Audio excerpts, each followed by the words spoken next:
My name is Anna Eilering, and I am an undergraduate student in computer science at Indiana University. My faculty advisor is Chris Hauser, and my research mentor is Jeff Johnson. I am working on creating intuitive physical controllers for complex robots. Indiana University is one of 10 universities in DRC Hubo team. Team Hubo was formed to compete in the DARPA Disaster Relief Challenge. The Disaster Relief Challenge, or DRC, is a robotics challenge designed to both push the limits of what robots are capable of achieving and also to solve a real-world problem. The DRC is a direct response to the issue of humanitarian assistance and disaster relief, or HADR. During the DARPA DRC, there are 8 tasks that must be completed. Team Hubo has rendered a video of what these challenges are and how they may be achieved. First, Hubo must drive a vehicle to the facility. Once he arrives at the facility, he will have to be able to travel dismounted through uneven terrain.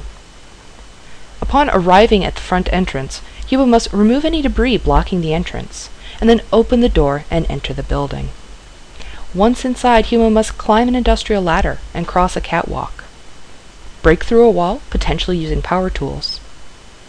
Locate and close a valve near a leaking pipe. And finally, connect a cable or hose. This is a wide variety of actions that Hubo must be capable of completing, largely autonomously. In Team Hubo, each of these challenges has been divided up and assigned to a different member. The Intelligent Motion Lab, led by Chris Hauser at Indiana University, is working closely with Purdue University on tackling challenge number 5, climbing an industrial ladder. But looking at this video here, we may be getting ahead of ourselves. Before we can climb the ladder, first we have to identify what a ladder is. How can we identify a ladder? Object identification is something that we humans often take for granted, but it is a very challenging problem in the field of robotics. The method that IML has decided to pursue is primitive matching on 3D data. Primitive shapes are relatively simple shapes that can be used to construct more complex objects.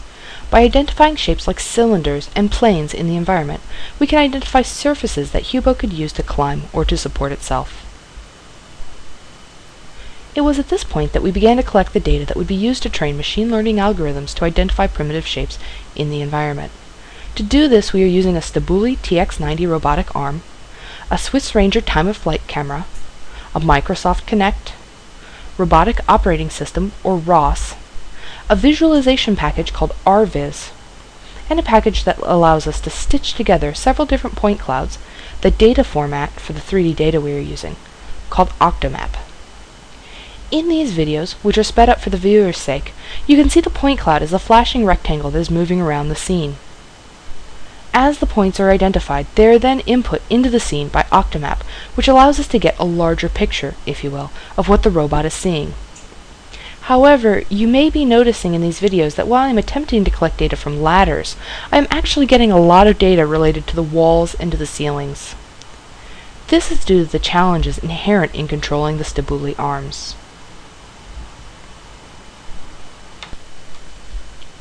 Noticing this issue changed the problem for me.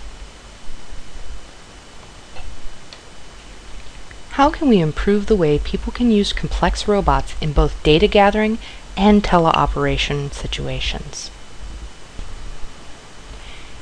In these 2 videos, you can see my attempts at smoothly driving the robots to collect data. One of the biggest challenges when driving these robots is that in order to change the configuration, or position, if you will, of the robot, you must think in terms of joint angles. Each joint is controlled independently by its joint angles, and this often leads to situations where a user knows they can get the angle or configuration that they desire, but they cannot get the robot to cooperate and get the various joints to a position that would lead to that configuration. Here you can see the alpha version of the physical controller for the robotic arms.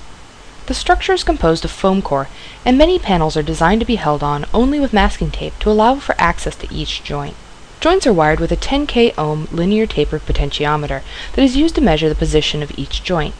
This version of the robot has 3 such joints. I'm currently constructing a more accurate model that will have all 6 joints wired using potentiometers. Each potentiometer is wired to the Arduino Uno board, which translates the resistance read from each pot into usable data, degrees in this case. As you can see from the output video on the left, As each joint is moved, the degrees read from that joint change. Just like the standard controller for the arm, I can move just one joint at a time.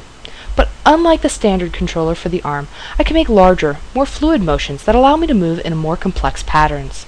This allows me to intuitively reach configurations for the robot that would otherwise prove quite challenging, or even impossible. The next steps for this project are to improve the model. I have collected 3D data for the TX90 arms, and am in the process of printing this model on a 3D printer. Once this model is printed, I plan on reducing the weight of the model by vacuum-forming the printed pieces to give me lightweight plastic shells for the exterior of the robot. While I am working on this, I am also working on reading the data from the Arduino, which is outputting across its serial port, into the robotic simulator, where I will apply this data to the robotic arm. Finally, I plan on putting in place restrictions that will prevent the robot from acting on inappropriate data or moving in a way that would be dangerous to the robot, its enclosure, or its handlers. I am excited to continue this project into building a model of the Hubo robot and allowing Team Hubo to have an intuitive way to teleoperate Hubo during the DARPA DRC. Thank you for your time and for your consideration.